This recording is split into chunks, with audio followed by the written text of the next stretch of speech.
Baisers, a fanfiction written by Jaydee Faire and based on the Captive Prince trilogy by C.S. Pacat. This work is available in text on Archive of Our Own. Baisers. The way Laurent kissed was nothing like the way he did anything else. It was simple and without artifice, as if kissing were serious.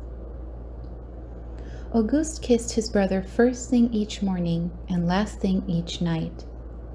He'd been doing so ever since Laurent was old enough to move from his bassinet into a crib, a heavy heirloom piece carved from dark wood that was much too big for Auguste's squirmy pink baby brother.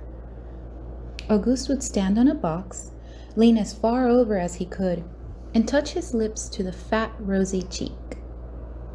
The next morning he would come again, before even the wet nurse had woken, and kiss Laurent good morning.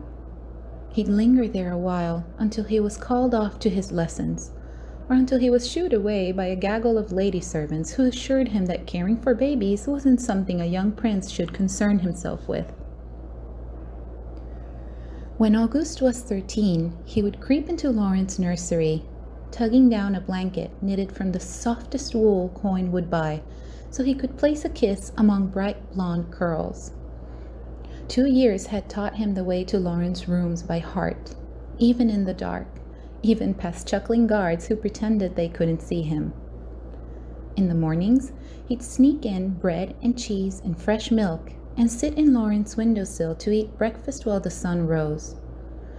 Laurent found he liked bread with butter and preserves, and he preferred to drink out of Auguste's cup even though he had his own. At 15, Auguste was a man, or nearly so, at least by his own estimation. He'd brought his sword into the nursery, laying it across Laurent's bed and swearing to protect his little brother, his blood, his family. Laurent had shied away from the blade, and Auguste had hurried to sheath it before kissing frightened tears from his brother's cheeks. He'd promised then that as long as he lived, Laurent would have nothing to fear from anyone or anything.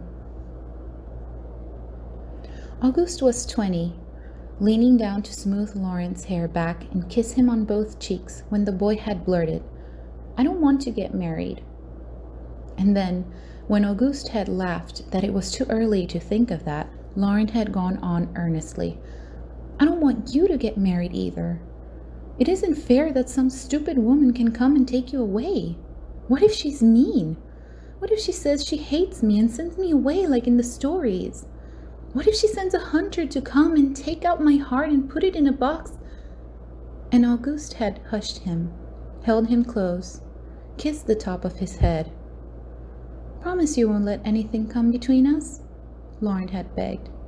"Promise you won't let anyone take you away from me." And so Auguste had. 12 was old enough for Auguste to knock on Laurent's door before coming in. He'd found Laurent sitting at the head of the bed, knees drawn up to his chest, eyebrows furrowed. "I don't think I like girls," Laurent had said, and then, more quietly, "I don't think I like anyone." Auguste had teased, "Don't you like me?" and had been startled by Laurent's eyes, huge and full of tears.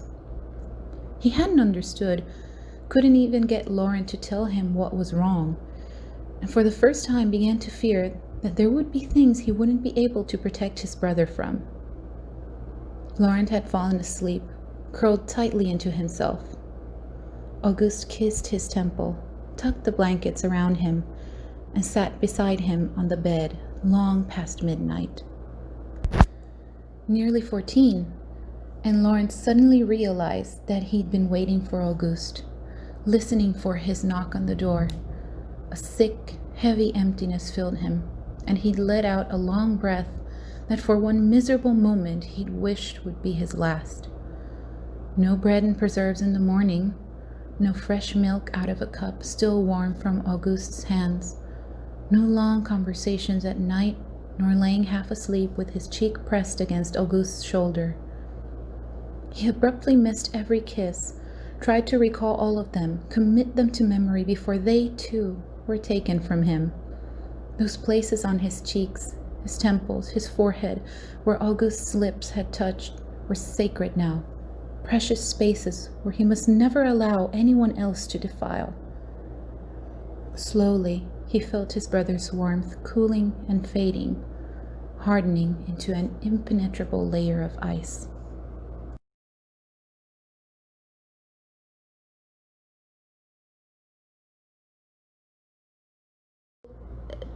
Baisers and Auguste?